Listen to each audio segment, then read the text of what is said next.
Well, hello there, folks. Good evening and welcome to Good Things for Good People. We have a very special episode this evening with a whole lot of different reasons.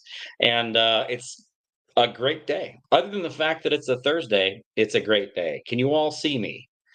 How do I look? The answer is beautiful. Hopefully, you guys can hear me. What's up, Corey? Good to see you, sir. Glad you're here, brother.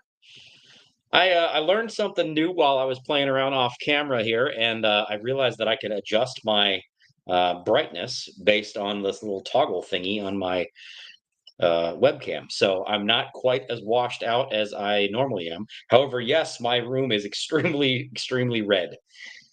I'll work on decoration here for the next live, but anyway, welcome to Good Things for Good People. This is Good Things Live, and it's a very special live.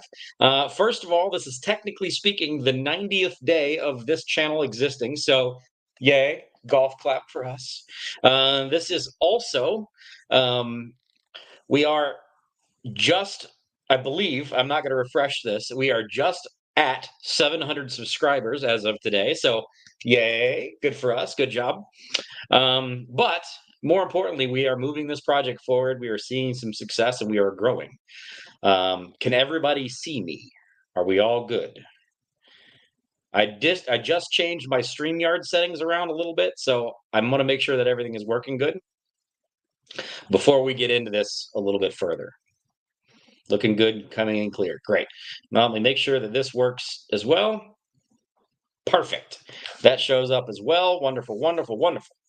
All right, folks. So, as the title of this live shows, tonight is going to be. I just ate a bug. Tonight is going to be all about Scarred Motorsports. I actually got connected to these gentlemen through kind of another connection that they were connected to.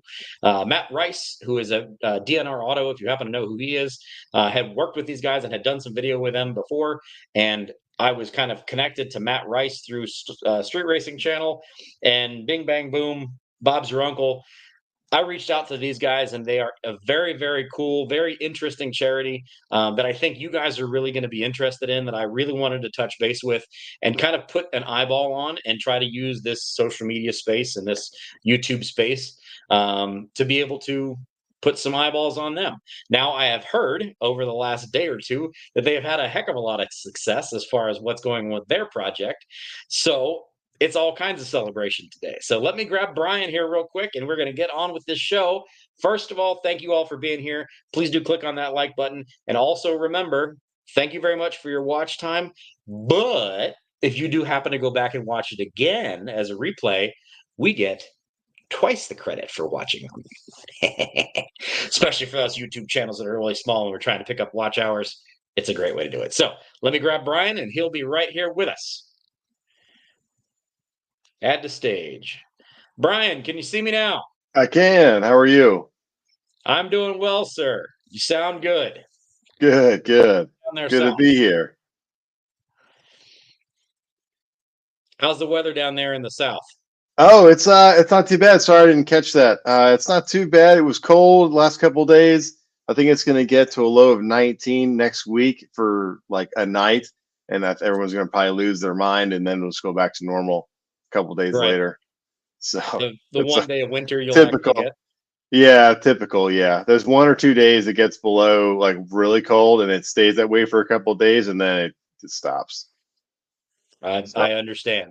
I lived yeah. in North Carolina for a while, and it was we had school when I was in high school. We had school called off for the threat of frost once before, which was quite interesting. I showed up to Oh school. man. That's Yeah, that happens here. It happened here a couple of years ago. It got below 20 for 3 days, and they shut the schools down in the county we lived in at the time, down here in South Louisiana when we were down there. Yeah, it was wild. Craziest thing, like nothing on the ground. It's just cold. We yeah, can't go outside. It's too cold. It's too cold for that. right. Well, they don't have like Wild. the stuff that you need to handle the stuff that can happen. So I Well, get that kind of yeah, that's and true. they have no idea how to drive it. Yeah, yeah. So you are with Battle Scarred Motorsports. Um, Yes. Give me an intro about yourself and, generally speaking, what Battle Scarred Motorsports is about. Okay. So Brian Check, married, got 4 kids down here in South Mississippi. I retired from the Marine Corps in June of 22.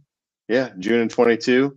Um, Felt good to finally be done with that portion of my life because we had started Battlestar Motorsports before I even got out.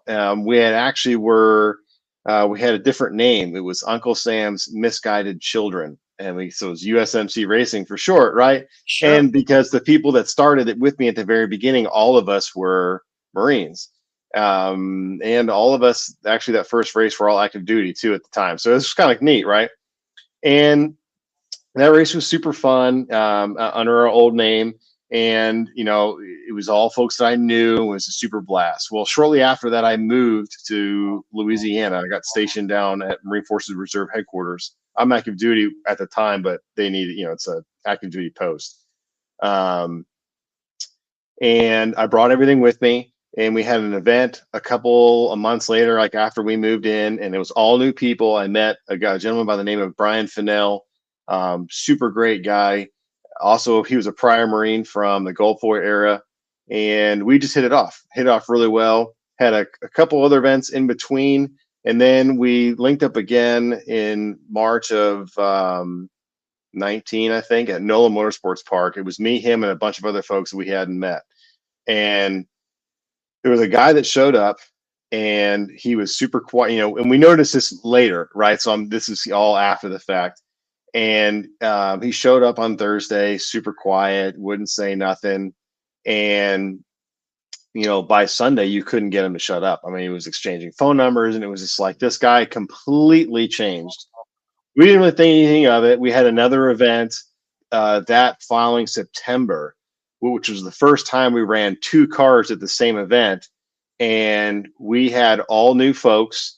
We had a Vietnam and a Korean veteran get together and drive together. So it was all these things were kind of happening, like, okay, this is like changing kind of lives.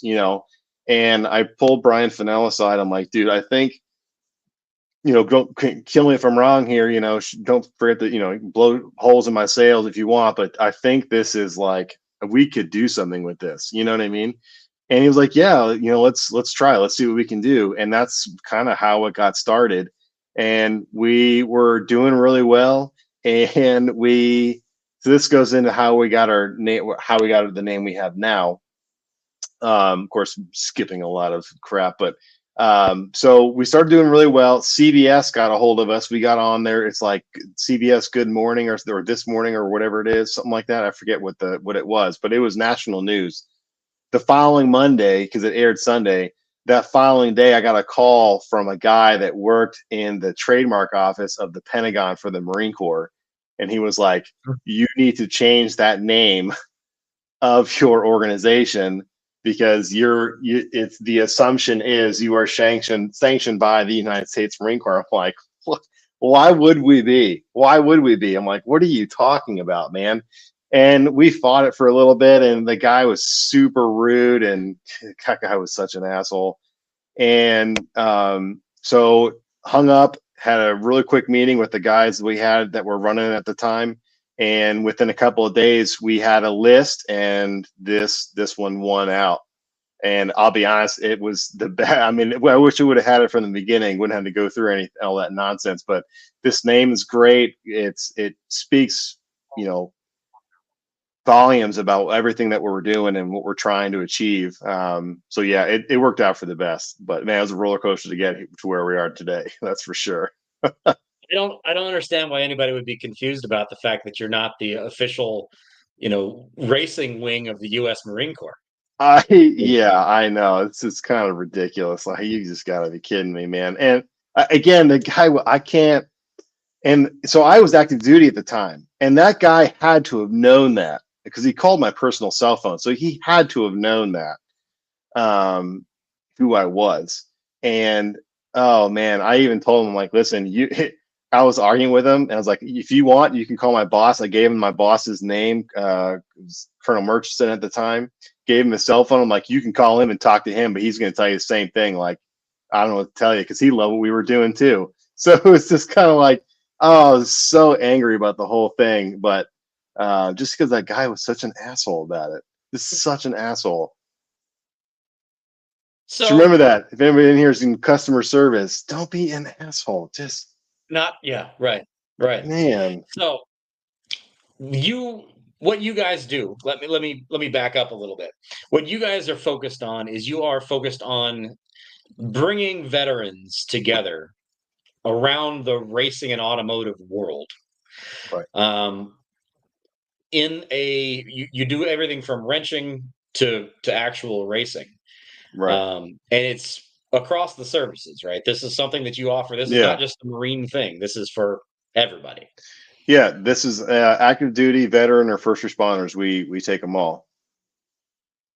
We take them all. So were you Yeah. interested in the automotive side of things before you got into this, or what led you into the automotive side of things? I don't know. I didn't grow up with I don't know. My stepdad that I grew up with is more into like carpentry and things like that. So I never got taught any of that. I mean, I can do some dangerous things around the house. It may not look great, but it'll be fantastic. You know, it won't break or what, you know what I mean? Kind of like I can weld. It doesn't look pretty, but it'll stick. Kind of like that. Yeah. But he didn't, he was a carpenter for like ever. So I learned all that stuff from him, but I never got any automotive stuff from him. So it all kind of started when I got my first truck when I got back from Okinawa in 2007, and just teaching myself that, in the early days of YouTube, people were putting videos up of how to do this and how to do that. And I was just learning all these different things about how to do different mechanic. And that's literally how it started. I had none Oh, of wow. that. None of that mechanical prowess at all.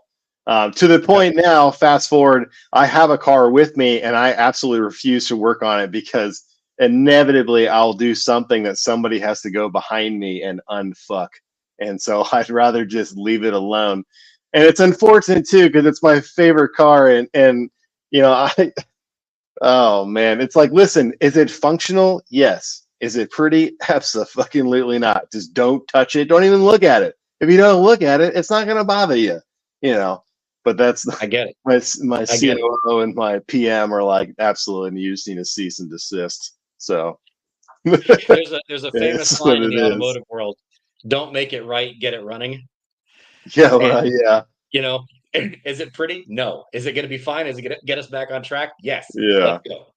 yeah, yeah. So So Oh, you go ahead. started this thing a number of years ago. You got into the automotive side of things, and I come from the automotive side of things myself. So I'm very familiar with how that whole thing goes and how the community goes.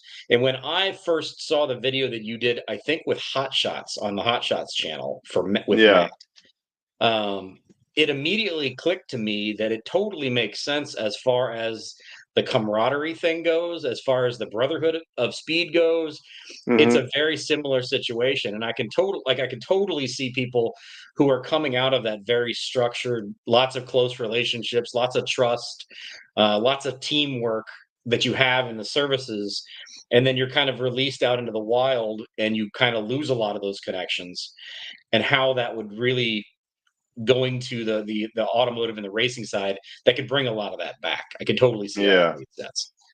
yeah. And I tell you, it works, man. We it's unbelievable. The friends and the family that we've created doing this has just been unbelievable. And it's all we do is provide. I say all we do, and it's a lot, but it works. We provide the car. We provide all the safety equipment, so socks, shoes, gloves, balaclavas, helmets. We'll feed you home cooked meals. We're not running out to McDonald's or Taco Bell and getting food. We're cooking home cooked meals. We're buying real eggs. We're making meals out there to feed you, and we typically will have RVs on site that we'll rent, so guys and gals don't have to pay for their own lodging. So it's the whole thing. And it changes people because it provides a place where they can go and just completely be themselves. It's a completely new environment. They're stuck with us, you know what I mean? And it just Yeah. opens them up. The most closed off people have become some of the most bubbly folks. And for example, the guy that that gave us the thought to do all this, Alex, that was the one that was super quiet. And then through him, we met his girlfriend, who's become his wife, who's then become the mother of his first son. And now they're having twins. So we've seen this guy go from this quiet, doesn't know what he's doing in life, to dating, married, kid. And now he's on, 2 and 3, house, stable, great job, great family life. It's like, so it's really cool to see someone else's progress in life. You can look back on your own, but to be a part of that in the way that we are, and that we are watching this thing unfold in front of us, it's just really cool to look back on. For sure, for sure. So one of the biggest reasons I started this channel was because I come from the automotive industry, what I do for a living. So like marketing is kind of the thing. But it's easy to get people to pay attention to muscle cars and doing burnouts and stuff, right? It's Right. easy to do that kind of a genre of things. But I've noticed that it's very, very difficult to get people interested in and bought into or willing to support charitable type stuff. It's not the sexy clickbait content. Right. That's not what it is. Yeah. How did you kind of get your thing going, and where did you find your initial sources of revenue, and how did you get on a morning show in the first place? Oh man. So, I was like the king.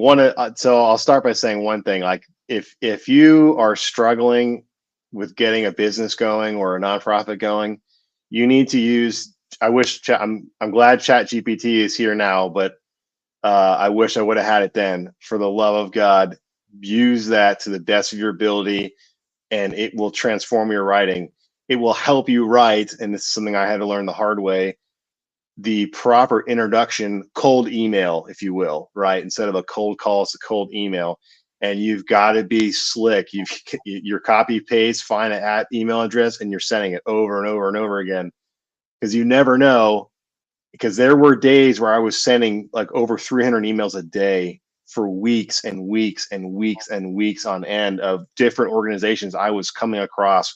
No matter what it was local, it was state, it was it was nationwide. I was trying to get a hold of everybody I could, and one of those was Hotshot Secrets, Kyle Fisher. And I sent that email to them. I'm still active duty. I think I was a chief warrant officer 2 or 3 at the time. I'm sitting at my desk. I should be doing Marine shit, and I'm like sending emails like on my personal laptop that I have like Wi-Fi into my phone or whatever, to try to like get this stuff done, because you can't have that shit on your work computer. And he calls me. I'm like, holy shit! I get up. I like slam my door shut, and I'm like, oh my god, what's up, man? Holy shit, you're calling me already? It's like hadn't even been an hour. And that was our first big step. That introduction, him calling me and being our oil supplier, and has been for, going on 5.5, 6 years or whatever it is now. I mean, they've donated monetarily. They've helped us put together a racing simulator, and the new garage. I'm sure we'll talk about that at some point, so we can talk about that. But they have been instrumental, and them being able to support us in that way for so long has been able us to leverage other things. But Excuse yeah, me. it took us a long time to get from there to the Sunday morning show. But anyway, so to answer your first question, you're asking about the followers and how we built it. A lot of it was understanding the algorithms of Facebook, but now, as I understand it, Instagram is the way to go. So as you know, I'm not sure if I don't run social media on BSM anymore. Because there was, for a time, I was doing all of it. I was doing all the financial stuff. I was doing all of our social media stuff, and it was just wild. And now we have a fantastic team of people, and it's really been nice to have those people involved. Claudia, she's a civilian, but she loves what we do. She does all of our social media stuff and has been absolutely killing it. And it's been fantastic to have someone who can devote that time. But if you don't, organic content and understanding the algorithms is really the best way to go. That's how we did it. And then when we would have a really good post, we would boost it. We would pay for an ad in attempts to bring more people in, and that worked. I mean, that helped drive the numbers up. But it's taken us a long time. And then when we've gotten different things involved, we've gotten the local Fox channel involved, we've gotten CBS. The CBS actually, where they had actually done a story on a friend of mine. He runs a nonprofit called Hard Luck Automotive Services in Oklahoma, Adam Ely, and he was interviewed by these same guys. And I was actually in Lithuania at the time, so that would have been February 2020 on right before COVID. In Lithuania, I'm in my hotel room, my phone rings, and it's this guy from CBS, and he's like, "Hey, do you have time?" I'm like, "You're not gonna believe where I am, and I'm absolutely gonna make time for you right now." We were supposed to be going out to dinner in like 20 minutes, and I'm like, "I am not." I texted the guy, my buddies. I'm like, "I'm gonna be late. I'm on a really important phone call." And so from that, that's networking. I didn't do that. Like, he found us through Adam Ely, and it's just, paying it forward, man. And we've been doing that to each other ever since. He helped. I saw him on Mike Rose Returning the Favor. I told him, "Dude, I want to get you in one of our cars. I want to meet you. Like, I want to bring you in part of the family." Then he rode with us, and then now we've just been bouncing people back and forth in between us, and it's just been fantastic. He's been able to watch us grow. We're watching him shoot to the moon. They're getting their own shop now. I think part of the county donated land, so it's cool what they're doing. And what they do is they fix people's cars. If you can supply the part, for the most part, they will fix your car for free as long as you can provide the parts. And sometimes they can assist with that too. And it's just a really, really cool thing that, we've been able to link in together. But networking was the CBS deal. So you mentioned the new shop, and Yeah. when you and I were texting a little bit ago the other day, you sent me something I didn't even realize you guys had just done. But you went from kind of like when we first started having this conversation to right now, you guys are kind of like in golden boy status right now. Like, you've got a real TV show going on here. Yeah. Like, you've got a Yeah, brand new I shop. know. Yeah, that was pretty wild. So that again was, we had another gal, Leslie, who was helping our social media with social media at the time. Did a really good job helping us launch and get notoriety in the local area for our Indianapolis chapter, our Indiana chapter to open. And sorry. And so, but because of all that notoriety and all that work that she did, the fixers from the BYU TV channel reached out. And at first, I actually thought it was spam. And I sent it to one of our guys. I'm like, "Hey, man, can you just do some digging? I just want to know, before I respond and put my foot in my mouth, I want to know that, like, this is legitimate." Because it just sounded ridiculous. Like, "Hey, I'm Randy, or Randy something and such. I forget his last name. Like, I'm with the fixers in BYU. I'm going to build you a shop." That it's like, yeah, okay, all right. Yes, here Where's you the are. camera? Like, get Here's my out of credit here. card. Yeah, and so where's my Nigerian prince? Like, it's like that's where I thought this was headed, honestly, because I just wasn't sure, and because we get a lot of weird stuff like pops into our mailbox. Google's done a really good job recently in the last couple of years, but early on it was wild. And oh man, sorry. And so we're trying to. I just lost my place. I was reading what you just highlighted there, and I lost my place of thought. What did Oh, he say? sorry My about that. grandparents ran a. Oh, cool. Yeah, I was not raised by my grandparents were World War II veterans, but my direct parents were not. They were not veterans. Um, man, So you got I totally lost my your train of thought. Yeah, no. So you got your Nigerian prince email that, "Hey, I'm going to come build Yeah, you a free shop." yes, yeah. So they did some digging and they found out, like, yes, this is a real thing. They have an actual TV show. This guy is actually involved. And so we started the conversation, and we still were like, "Man, this is really kind of wild if we can pull this off," because it still seemed kind of astronomical. And to kind Yeah. of give people some context of what the fixers do, so they do like 8 to 10 episodes a year, and this was season 4, and I think they're looking for things to do for season 5 right now. And so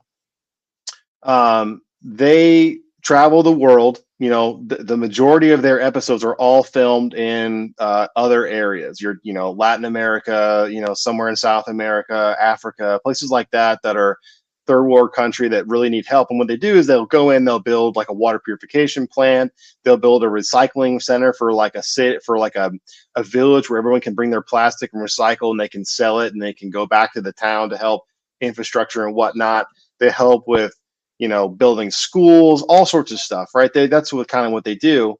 And kind of neat, right? Maybe we can actually, yeah, that's it right there. Like maybe that's something we can actually be a part of. And so we along with them, help them. We built this whole thing and put everything together. And it was really neat to have them be a part of like this, have us be a part of this whole journey, right?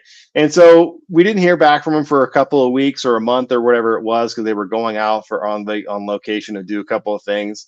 And then sure shit, they were like, hey, we're going to be coming in April.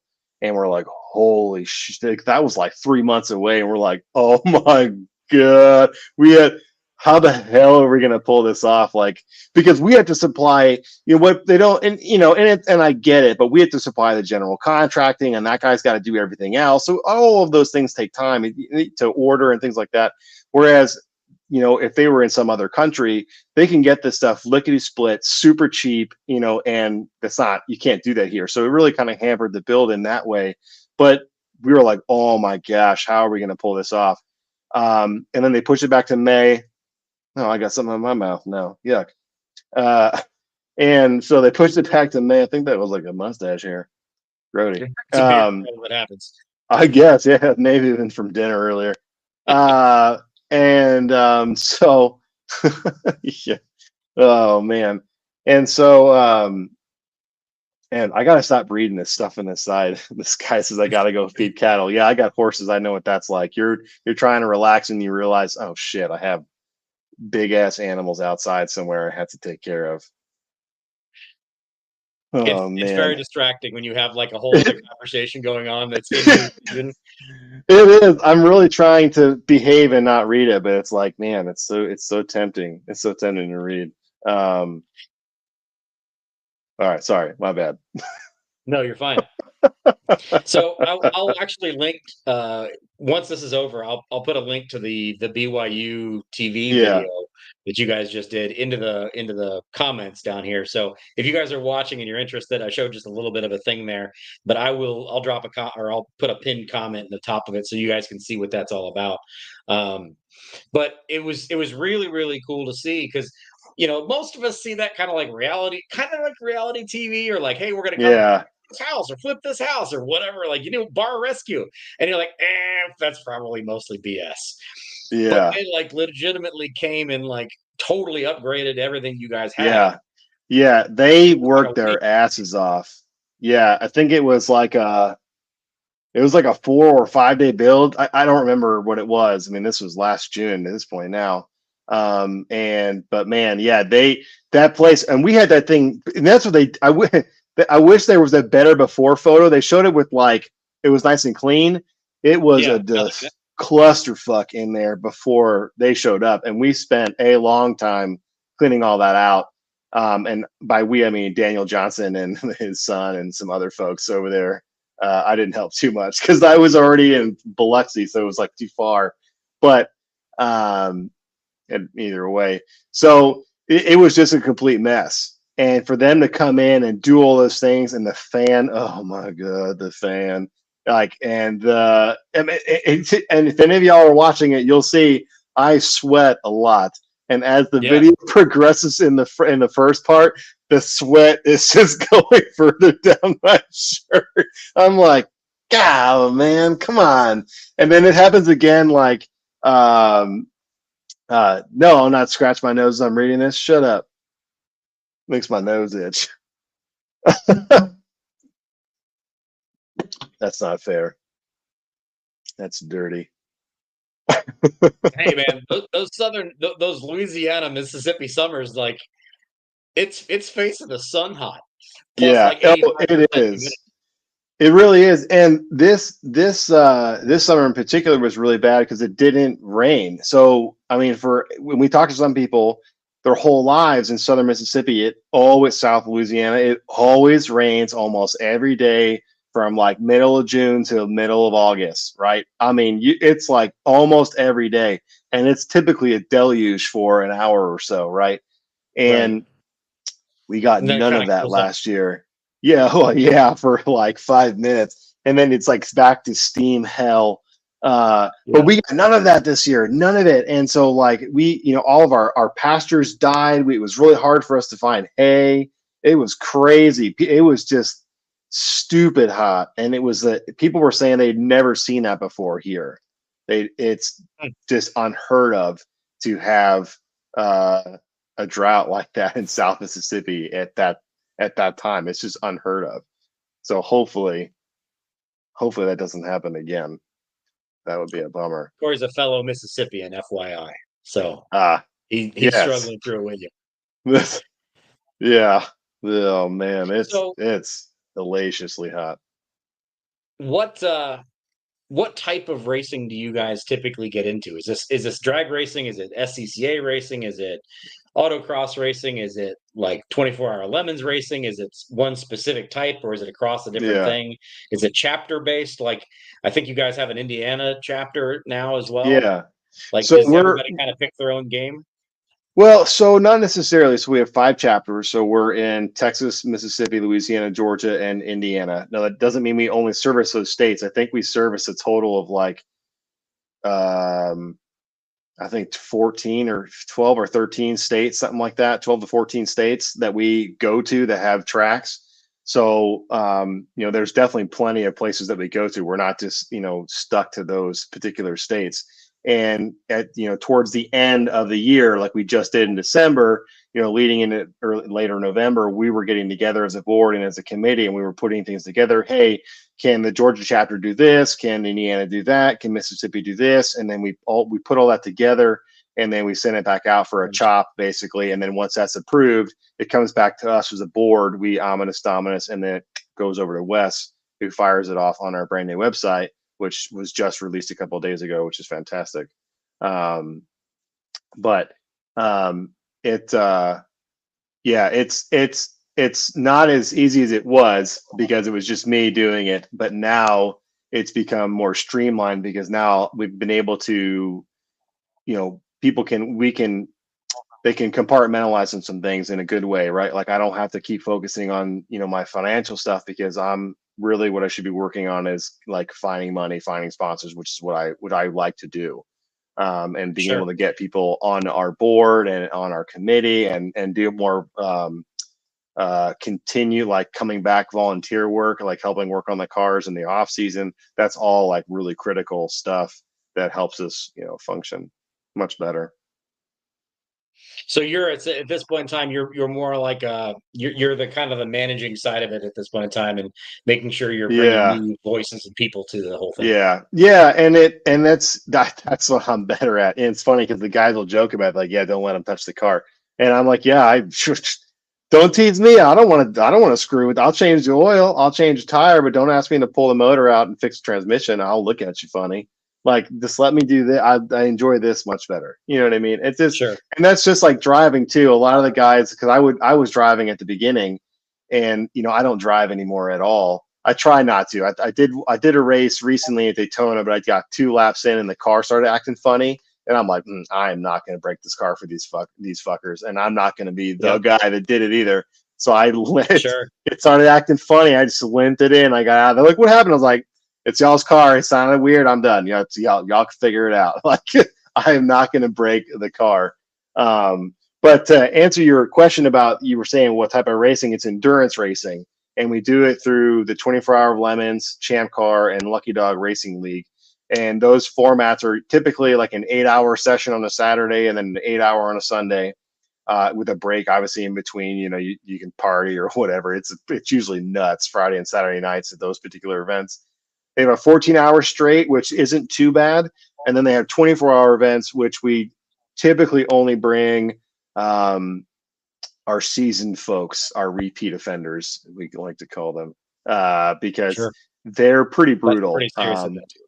It is. We did it with one car, and then the next time we did it with three because we're stupid, and we did it in Whoa. Colorado. And our guy from Texas had to drive like 16 to 18 hours to get up there. And yeah, it was a convoy. So he had our one trailer, which is this massive trailer. It's on some of our Facebook posts. People, you can find it. The trailer's like 40 foot something. It's tongue pull. It's stupid heavy. So you can put two cars on there, and then he was towing that, and then someone else was towing the other car. It was like ridiculous. And they ended up getting pulled over in Oklahoma because it's a triple axle trailer. And the lady was like, "What are y'all doing?" You know what I mean? And so those fuckers got that lady to put handcuffs on Fennell, on Brian, and they sent me the picture. Lane sent me this picture, and I'm like, "Oh my god!" I am like panicking. I'm like, I don't know what the fuck we're gonna do. Our Like, whole weekend is ruined.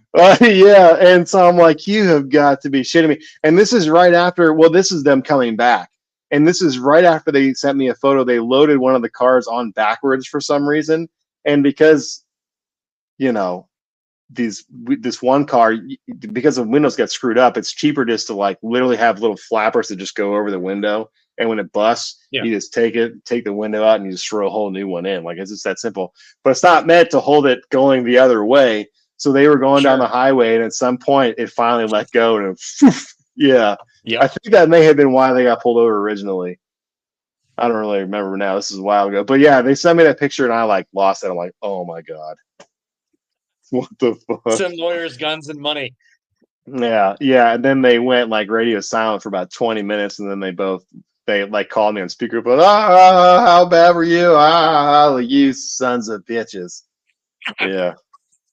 So being on the PR side of things, on the getting people interested in the fundraising side of things, what is your biggest challenge that you run into to be able to keep this thing rolling, keep this ball going? It's keeping the energy up. It's hard. It's hard to keep the energy up sometimes with this because you're so much involved, and it takes a lot.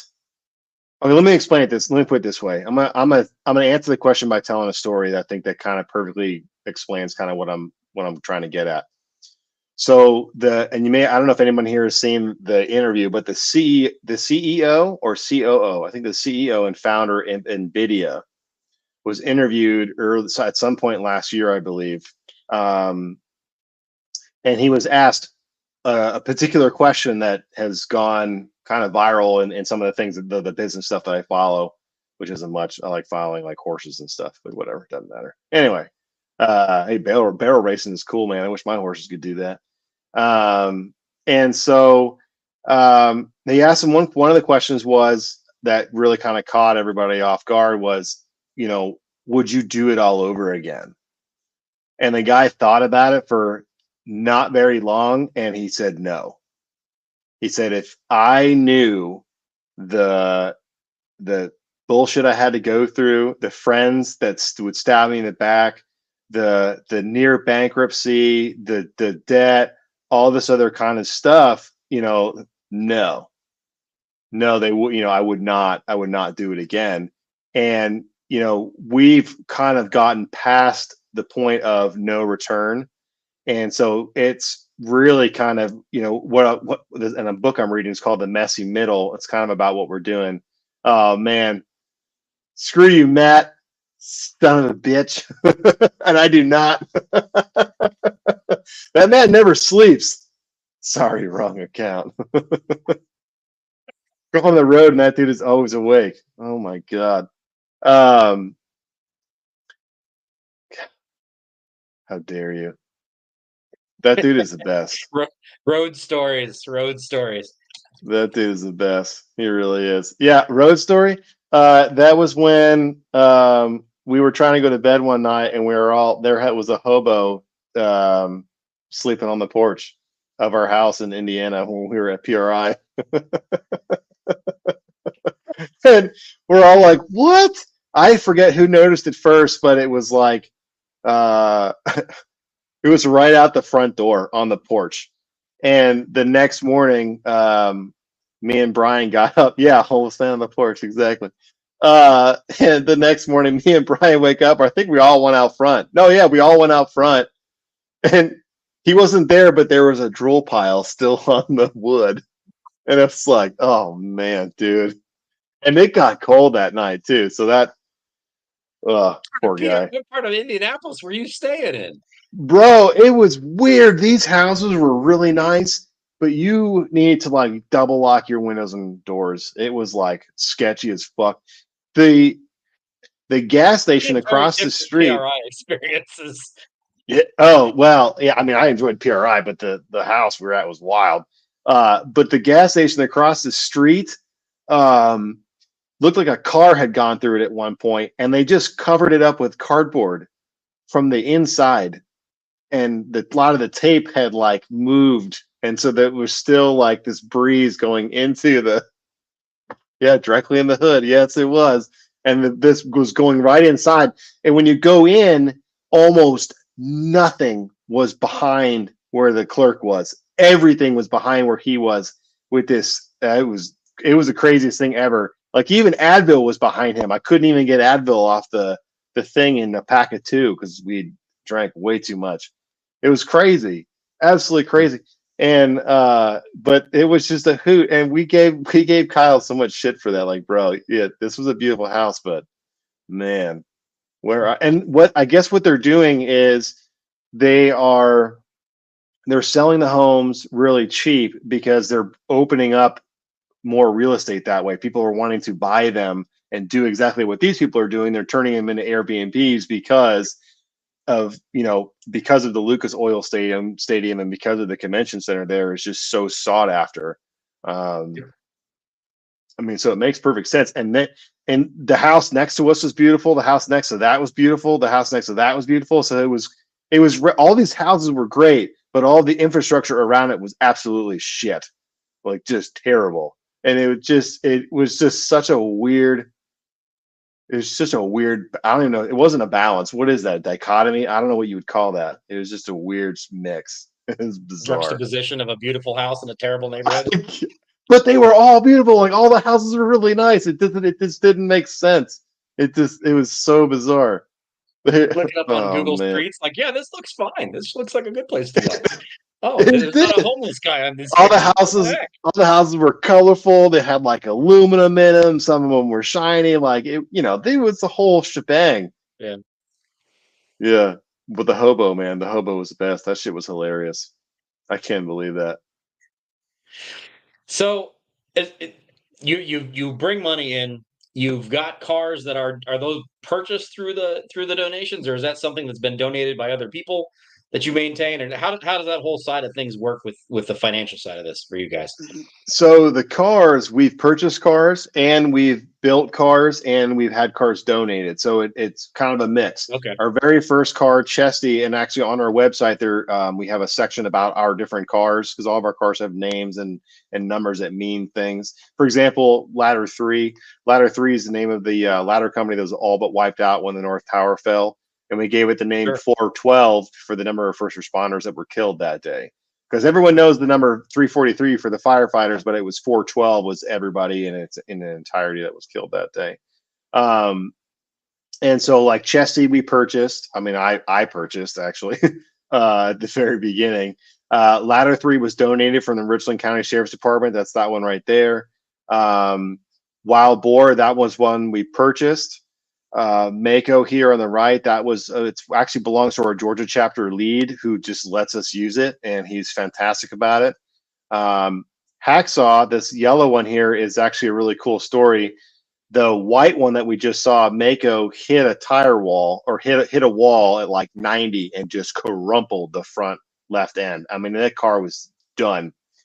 And we had seen this other car in the weeds of where at this track we were at, MSR Houston, and I had said to the track guy was a prior, I think he was prior Navy or Air Force, no, Navy or Army. He was Air Force or something like that. He flew in Vietnam. I forget what he did in Vietnam, but he flew. And he works at the track. and high up echelon kind of guy. And we told him about this Miata, like, hey, listen, ours is dead. We found this one. Can we get this thing fixed and can we borrow it for tomorrow if we can get this thing running? And the guy was like, yeah, sure, I guess. I mean, yeah, fuck it, go for it. So we pulled the thing out of the weeds. We got that thing running in an hour and a half, fixed a few things. It passed tech the next morning, and we raced the whole next day with that car and finished the day Wow. strong as hell and didn't miss a lap because the other car basically ate shit like a lap before checkered on Saturday. So we didn't even miss a lap. So it was like, man, we freaking Wow. killed it. So at the end of the weekend, we're like, dude, we have to keep this car. Like we can't. And so, Yeah. a lot of conversation, but yeah, that's now one of ours. That's a really cool story. That's Rosie wild. is, yeah, Rosie, that one right here. That's another Crown Victoria that was donated by the Escambia County Sheriff's Department in Florida. That car's Okay. hand controlled. So guys and gals who can't use their legs or they don't have their legs, they can drive that car in races like everybody else. We're trying to work a better, faster platform because that car is just kind of a pig, and we know Yeah. it. But there's a difference between like, hey, get on track and like really enjoy Yeah. it and have fun. So we're trying to work that out. Wildcat, unfortunately, is dead ski, and the guts of that is going into the car beneath it, Betty. The Pinto is waiting on name, our 74 Pinto wagon. Yeah, that car's a hoot. And yeah, and then Black Widow. Yeah, we got a stupid Wow. amount of cars. Oh yeah, Pale Horse. Oh, Pale Horse is owned by Daniel Johnson, our Louisiana chapter lead. That's his personal car, but he uses it for us. And Chesty Okay. 2.0, if anybody can tell, that car in particular was a sheriff's car from the Escambia County Sheriff's Department, a Crown Victoria, that Brian Fennell cut like 14 or 18 inches out of it to shorten the wheelbase, lighten the car. And it's going to have we have a built 4.62 liter that we've been running. That's just been fantastic. He's going to spruce it all up and make it awesome sausage. And I can't wait to see that thing zip. And we've already gotten approvals from Champ Car, Lucky Dog, and 24 Hour Lemons, which are the series that we run to run that, because the wheelbase isn't stock. So a lot of times they have they all have stipulations. So we're going to be running in what's called EC class in Champ Car. So it's basically like outlaw class, if you want to call it. Sure. Because it just it just doesn't Anything make any goes. sense. Yeah, kind of. Yeah, yeah. That's crazy. Yeah, I initially I looked at that car and I'm like, wait a second, that front door. That's a really long front door. No, no, that's just because the middle half is missing. You just It's push the like two ends the together. whole. And what I think he's going to end up doing, it'll be, I don't know if he's gonna make the whole door come out, or if basically where it where the other door would have been, he basically just added a door to make it all come out together, or if he's gonna leave that shut. I'm not sure. Yeah, I think he's adding a piece in right there to close that up, and that Close whole that off. piece will come out. Yeah, I think that's what he said he's doing. Do like a suicide rear door that's only like that big. Yeah. Oh, look, see in the That's background, you can funny. see our old name right there. Look at it. He's got Yeah, our he's got the stuff the Marine Corps wasn't liking. the official He's Marine Corps racing team. yeah, they weren't, and which is why for a while, and I don't know if we have it on our new page or not. Probably doesn't matter at this point because of our name. But for a while, we had this thing at the bottom that was like, we are not uh, Yeah, sponsored or whatever or promoted by the United States Marine Corps or the DoD in any way. Blah blah blah. Like this lawyer bullshit we had to yeah. put at the bottom. Legalese that we're not a portion of that. Yeah, And in this picture of Pale Horse is from the newly renovated shop, right? that's correct. Yes, that is from the new shop. So for those of you who haven't, I would definitely recommend going back and watching this. And again, I'm going to link it in the comments. You can go back and watch this video of when BYU came in here, and this was just kind of a blank concrete floor with a upright post lift, and that's about it. Like I said, a wooden stairs over here on the side, pretty much, right? And now you got like a full functional like race team set that you can have fun with. Yeah. Yeah. I mean, they came in and did everything, and we had nothing. The lift didn't work. We didn't have a tire and balancer machine, tire mounting and balancing machine. We didn't have a place to store our tools properly. It was just a mess in there. Yes, we do come up and run the Lemons race in South Carolina, but I don't know if we're doing it this year. Let me take a look, and I'll let you know right now. I would also ask if you're going to be running one in Mid Ohio in Ohio this year. We are running at Mid Ohio, if I'm not mistaken, and we are not going to be at CMP this year. I'm assuming you're talking about Carolina Motorsports Park, Colleen. And Ohio. Yeah, didn't I see Ohio on here? If you're in my neck Yeah, of the Mid woods, Ohio. I'd be Oh, yeah. congratulated. Yeah, so our Indiana chapter will be doing that. It's 7-8 September with Champ Car. September. So okay, I'll definitely make sure I can make that happen. So Yeah, so now that would be is that uh, the Indiana chapter? I would guess that comes over for that. yeah, yeah, Okay, yeah. Yeah, I'm looking at our 2024 schedule. We've got 16 events total and with 21 entries. So, because some of them have multiple cars and we're running multiple cars at an event. Um, sure. yeah. Yeah, 16. Wow. When we started, I think we were doing like 2 or 3. And then when we went past 10, we were like, holy shit, what are we doing? How are we making this work? Yeah. Uh, yeah. And now, I mean, at this point now, we have 16 for sure. And as a matter of fact, I think we're adding 2.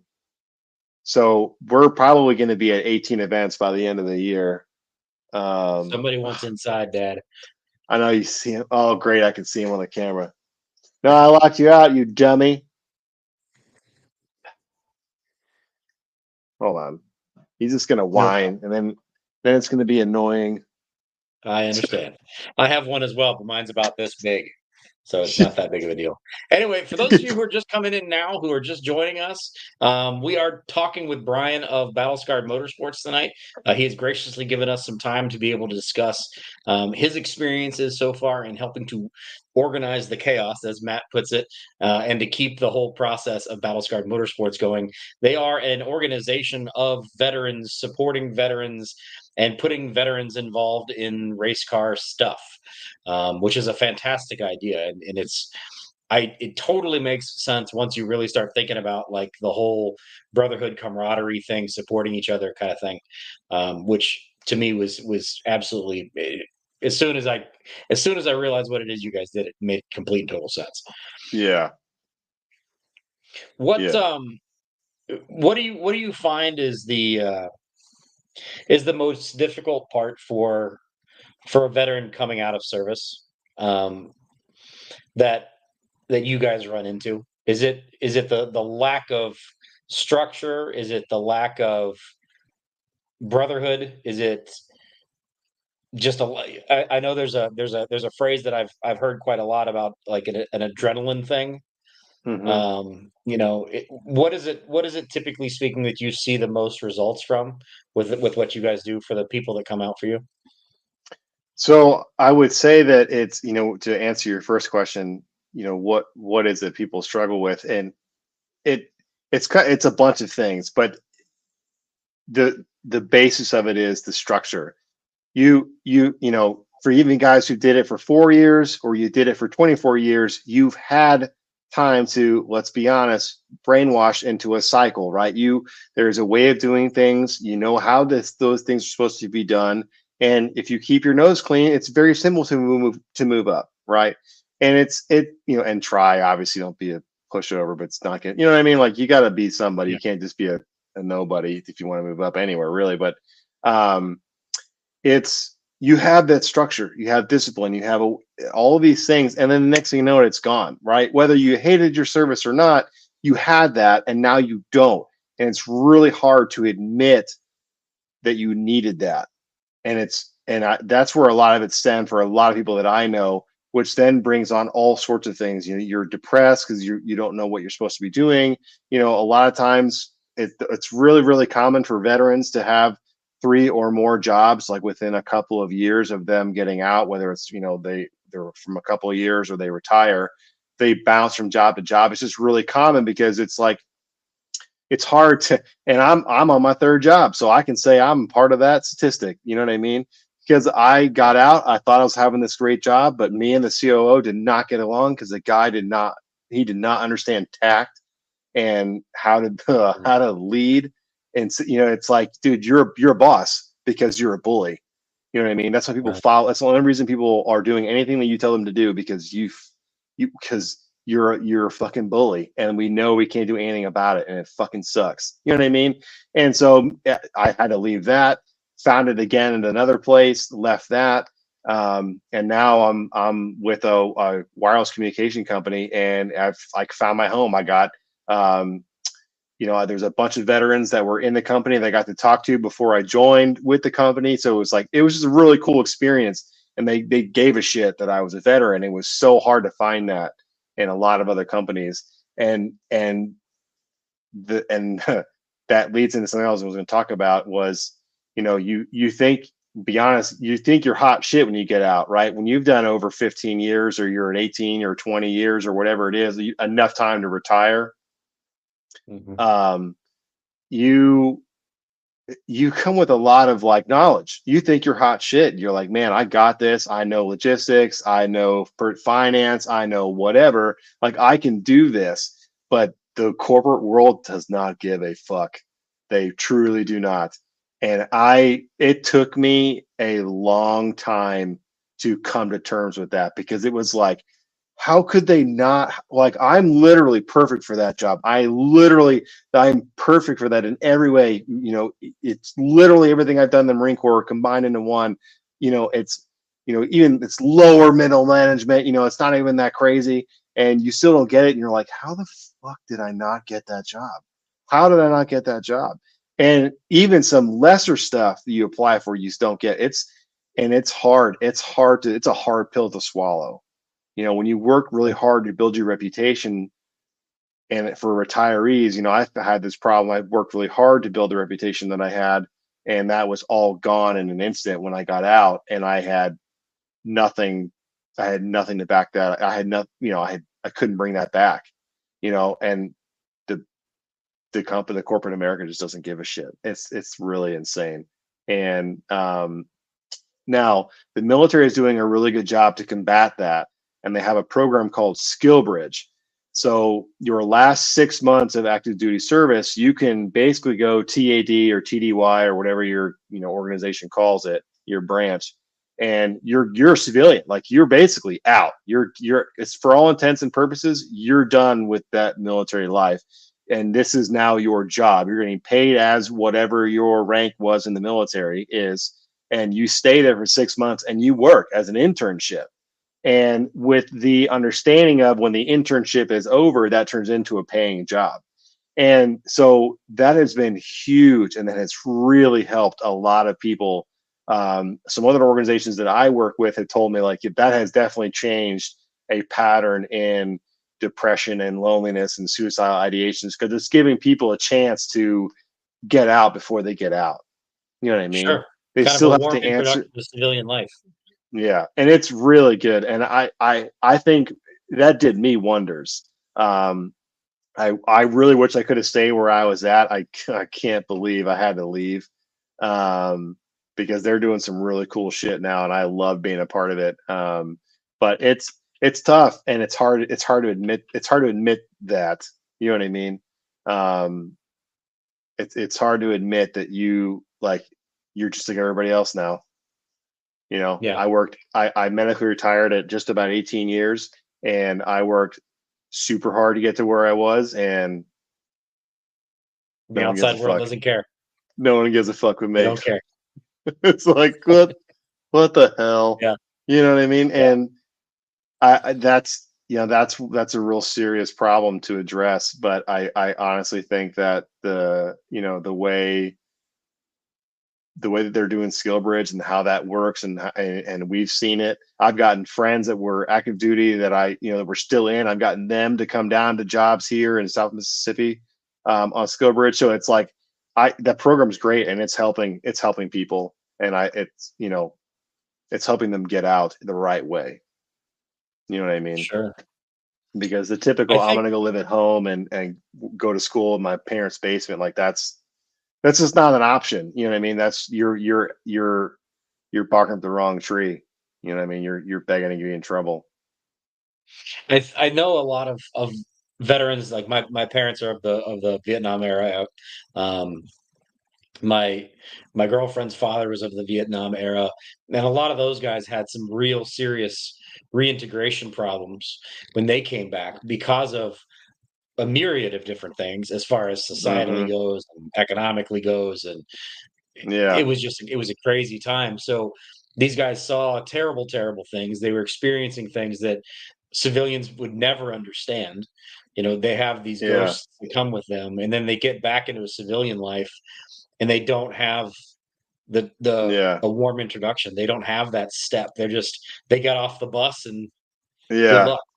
And you know what's crazy? You look at the veterans of even like Korea and World War II, like their numbers of, like, if I'm not mistaken, I may be wrong. Sure, someone can correct me, but I was under the impression that those folks with their mental issues that they had in war, they were able to decompress on their way home. They all took ships home. Everyone took Right. ships, right?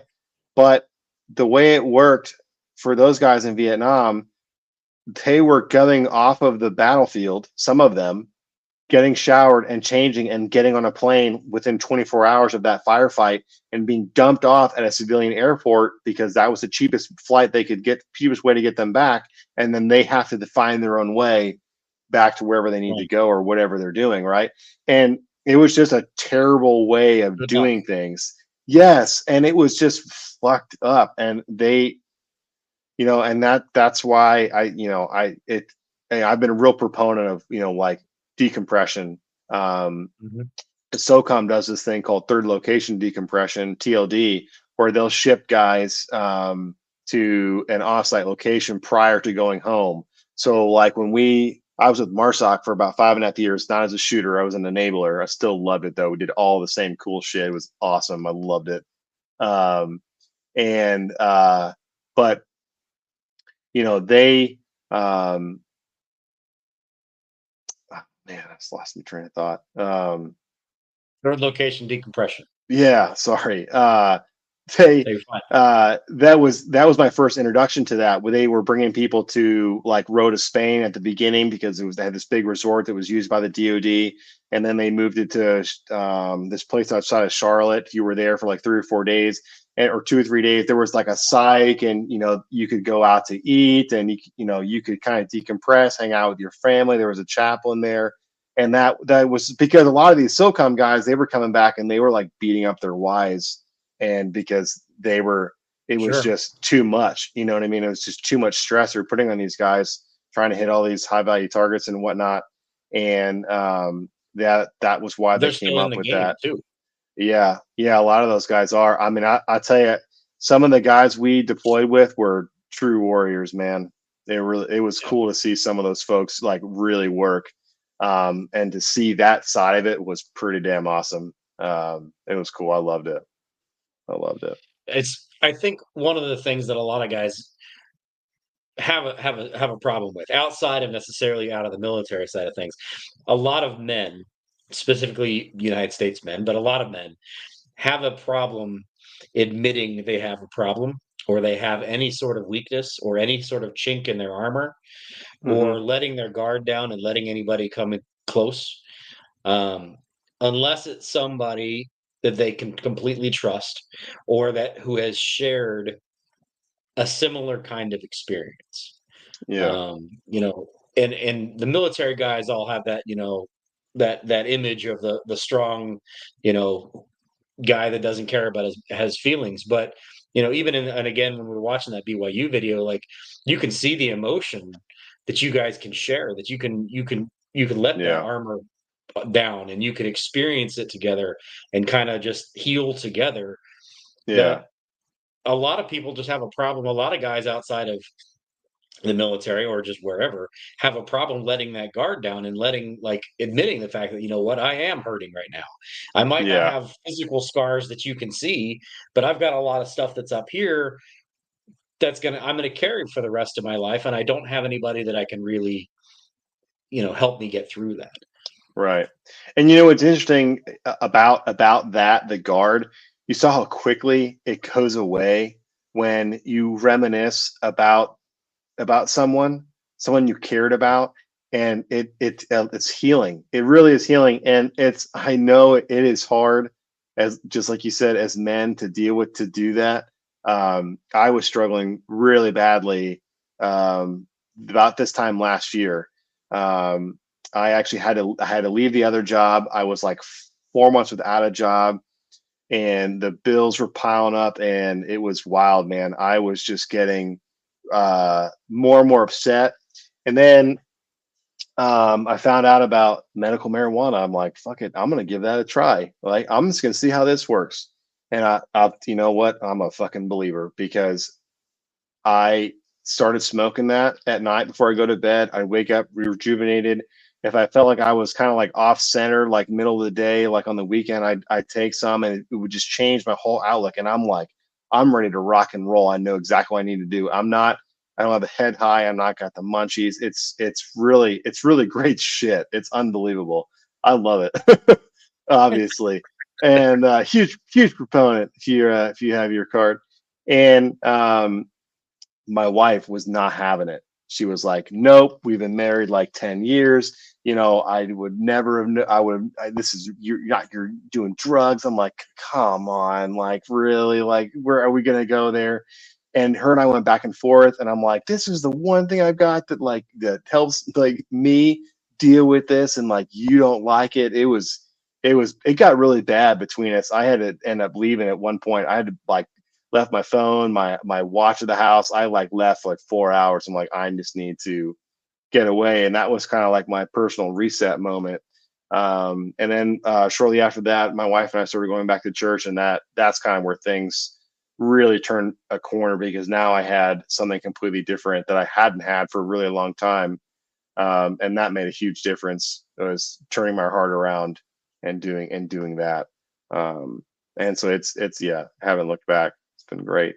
But yeah, it's hard. You know, when you're at that bottom of that hole, man, it's hard not to not it's hard to not reach out to people, if that makes sense. Like, you don't want to. You don't want to bring people down to that level. Sure. You know, because you never know what's going to end up happening. You're going to pull them down, and Right. now they're stuck I'm down there burdening with you you. with what I'm burdened with. Exactly, right. And so it's just a vicious cycle. And then you're like, oh shit, now I really don't have anybody to talk to. So it's just like you just keep ruining yourself. It's hard, man. It's hard to get out of that.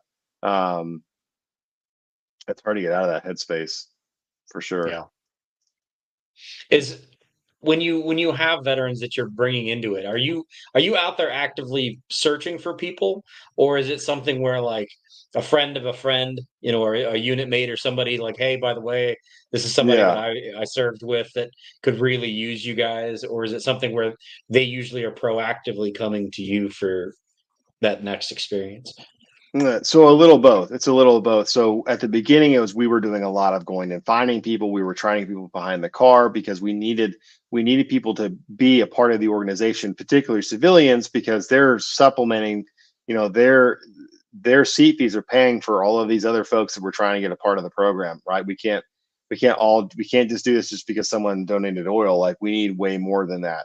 Right. And so it's really important to sell the organization to people that want to be a part of the family, that aren't the people we're actually looking for. And those civilians that we've gotten a part of, they continue to come back because they fucking love every single thing we're doing. They love being a part of it. They love the hooting and hollering. Depending on what event we're at, they love Saturday night because we're all getting hammered and we're eating tacos. Oh wait, no, that's steak. If John is there, Saturday nights are typically chopped steak, fajitas, and things like that. So it's a whole experience, and people continue to come back, and it's really been, yeah, it's, man, it's so hard. it's so hard for me to stay focused and talk about this because I just want to talk about every little thing we do. It's like squirrel this is fun, and squirrel that. Yeah, we do this. It's That's you know wonderful that you have what? a passion for it.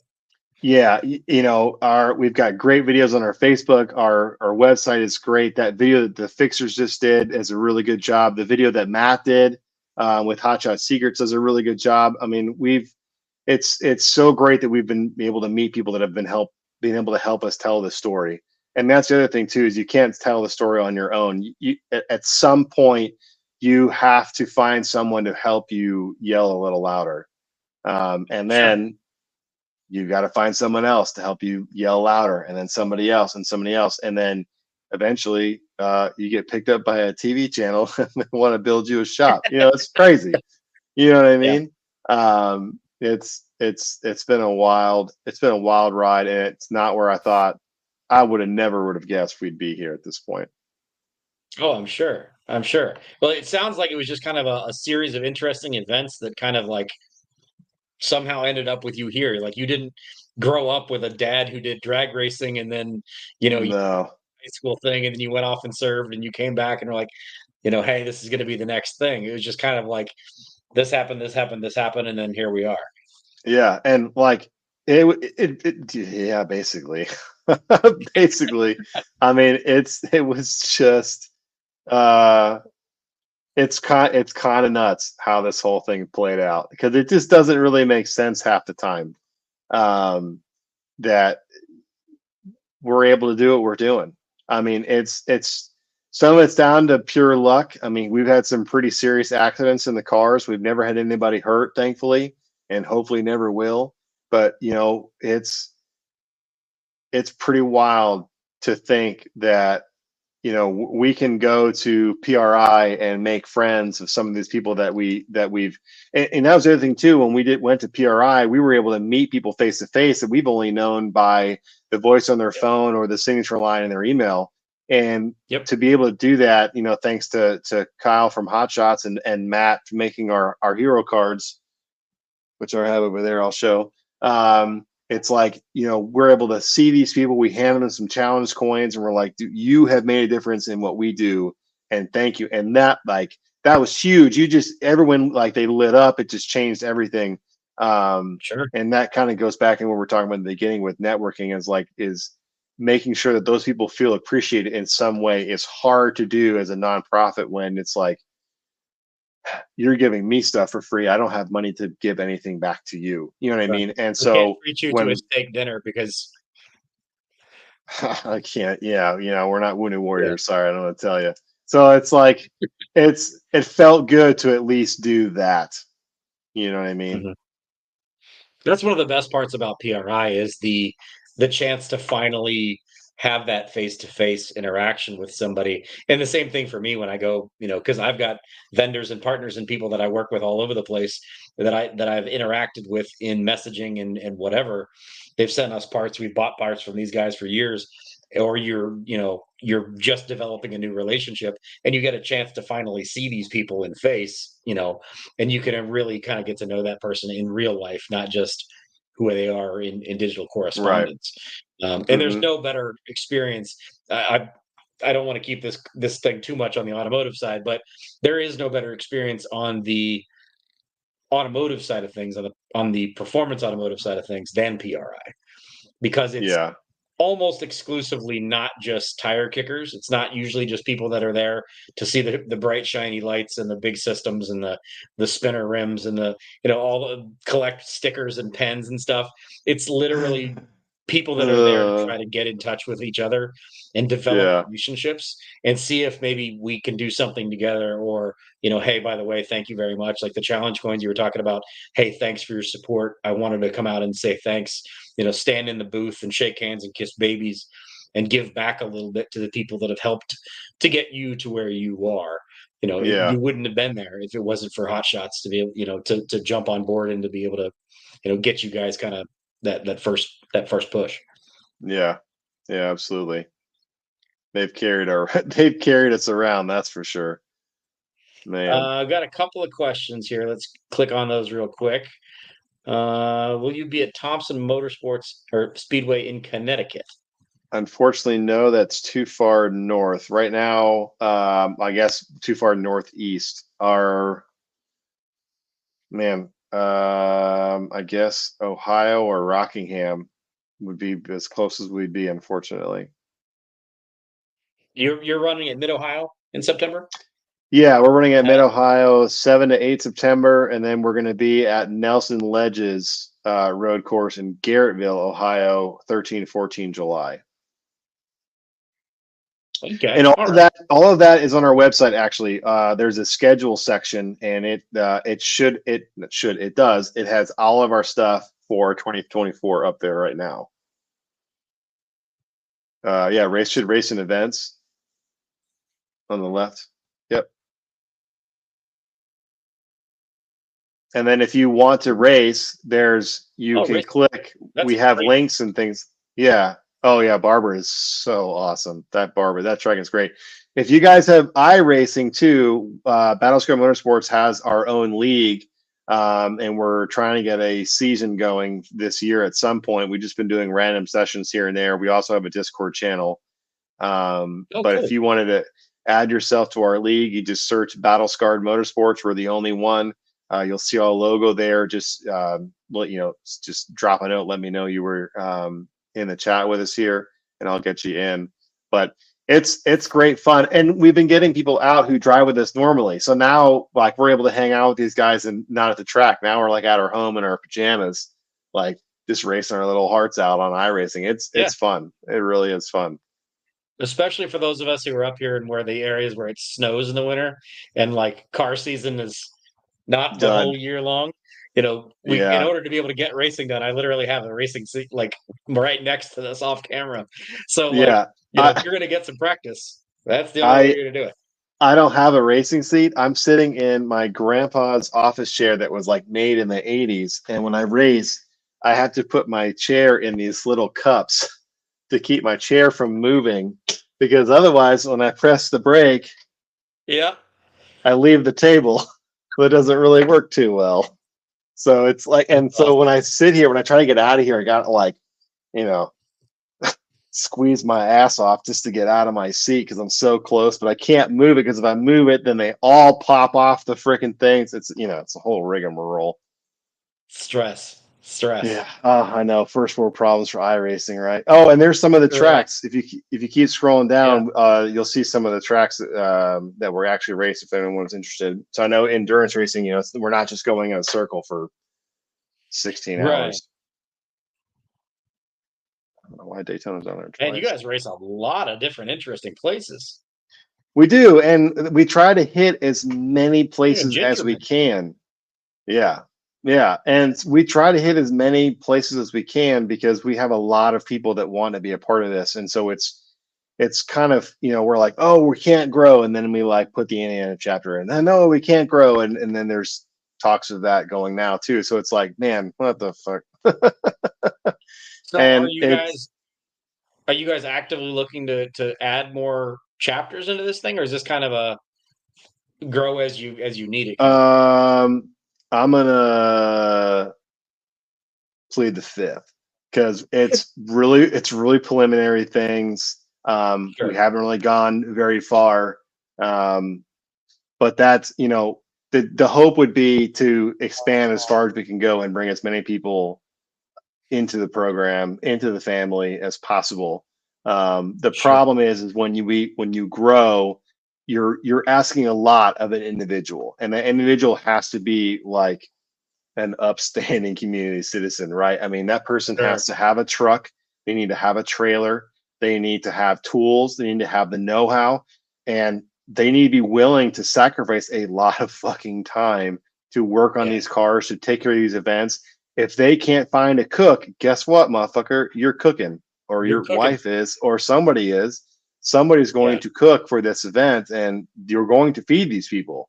You know what I mean? And now, we do a lot of things to help those chapter leads. We have a race director, which will get a hold of folks and get them signed up for the races. We have that'll also will help with RV rentals and things like that. We have someone who helps out with the socials, and they usually have help with managing their particular Facebook pages. We have groups for all the different chapters. So there's all this substructure behind the chapter lead to help them do their job as best as possible. We're certainly not leaving them out, out in the cold. Like, here's the schedule, figure the fuck out. Like, we're not Sure. we're not that archaic. You know what I mean?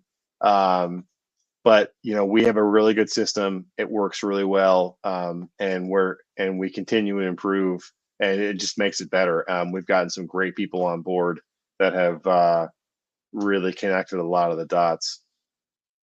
Sounds like you guys have really had a really genuinely pretty fantastic experience with this thing, kind of from the moment it really got picked up and kept on running. Yeah, we really have. When it was starting from Hot Shots, and then we got Safecraft involved, and then the CBS stuff, and then BYU, and now there's talks with hopefully some very famous individuals coming on board. It's really kind of nuts to think about, Awesome. because it's like, my wife and I were doing this for the first 2.5 years out of our own pocket, just to keep the door open, the lights on, if you will. And to now have a completely redesigned website that was done for us completely pro bono with a fixers thing. It's just been fantastic to get these people involved. That's fantastic. The biggest thing, as far as what I've experienced, and again, I'm not really in the charity space myself. I'm not doing that myself. What I'm trying to do with this project is to try to help shine a light on charities and philanthropic type things and that kind of stuff, to be able to help give a little bit of push if I possibly can, or point one person to a good charity that maybe is interested in, if you've got maybe some veterans, or we've got some veterans that are watching this that are maybe interested in coming out and supporting you guys, or coming and watching, or even just being around you guys to kind of help that whole camaraderie type of thing. That's really what I want to do with this kind of thing. And I've noticed over and over and over and over and over again, the biggest problem charities have is their outreach, their connection to the community, and trying to get their message out there to get people to help support. Because you guys, you're not a profitable thing. You're not selling, Right. hawking, tons of t-shirts and koozies and stuff to be able to pay for your race car life. That's, Right. you need people to help support the process. And that's the trickiest part about the social, or about the world we're in now with the charity side of things, is there's not a lot of people that are real successful with that on the charity side. On the Yeah. business side, it's a different situation, but I've noticed that seems to be the biggest problem. But it seems like you guys, for right now, whether that's your leadership or pure dumb luck, have done really, really well with that and continue to grow, maybe as fast as you want to grow, or maybe even a little faster than you really I, want. I think everything has happened right when it was supposed to happen. Um, and a couple of times when we tried to force things is when things started to kind of come off the rails a little bit.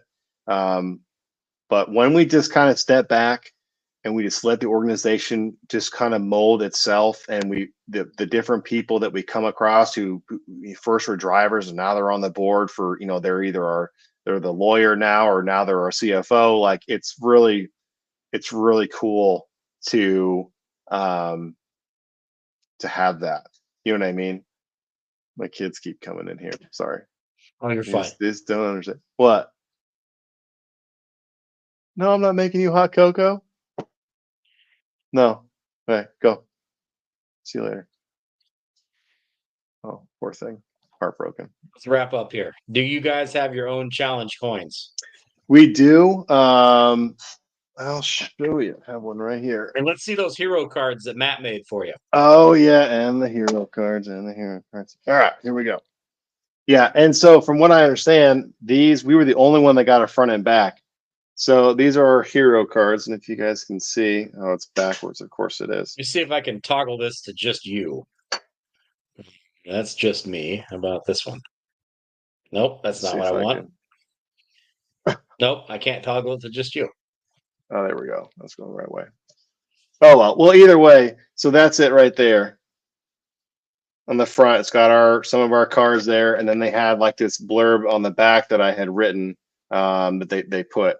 And so that was huge. We just walked around and just like hey, this is us. Hey, this is us. Hey, this is us. And we got more support that way. This was the best thing ever that Matt did for us. And they wrote a lot of those things. And for them just to offer that for us was, we could never have done that. And to make it look as good as it does, there's no way.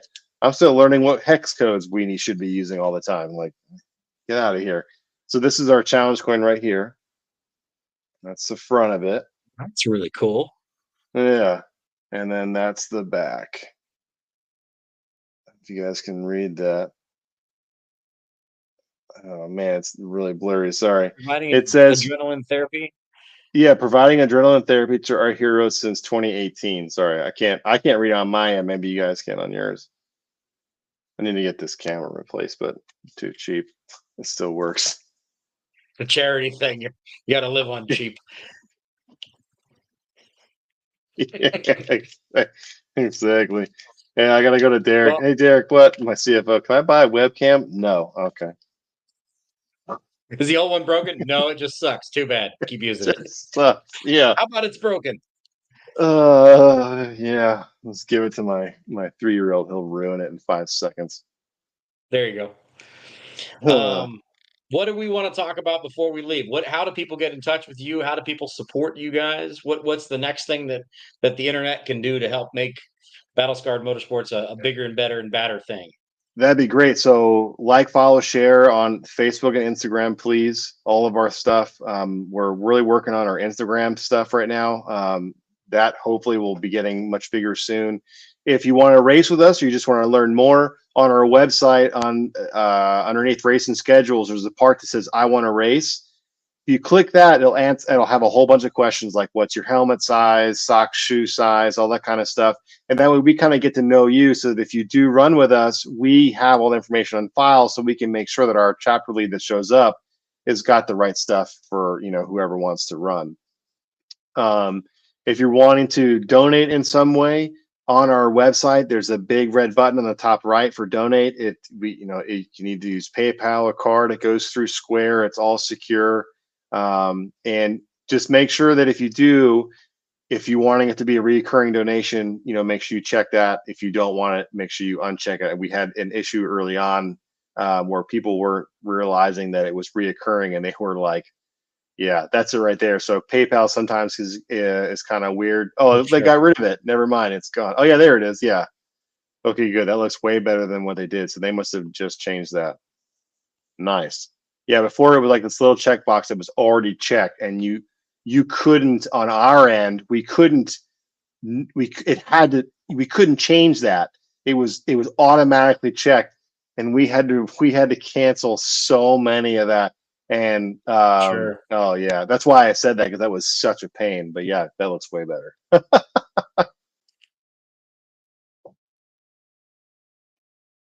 You got a lot of really cool tracks coming up. You got a lot of really cool events.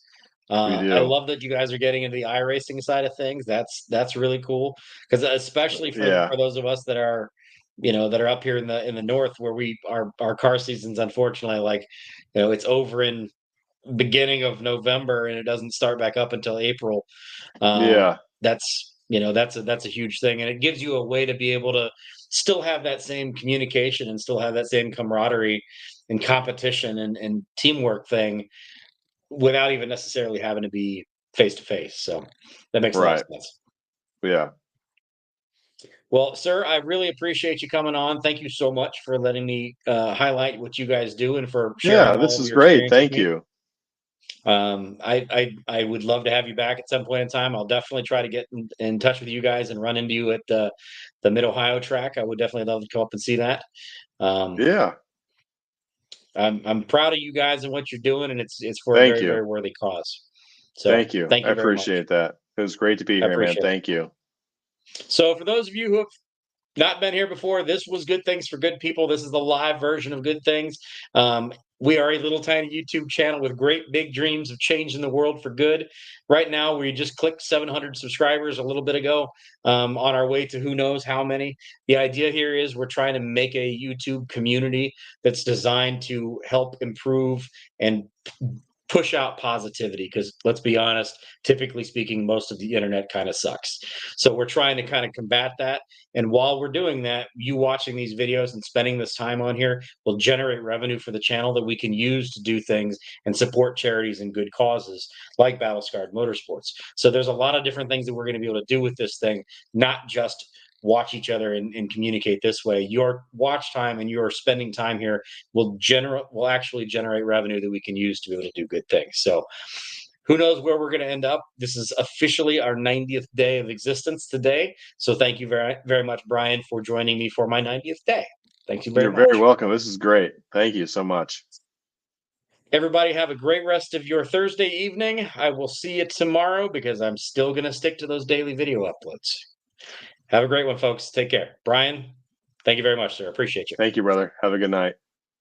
Bye-bye.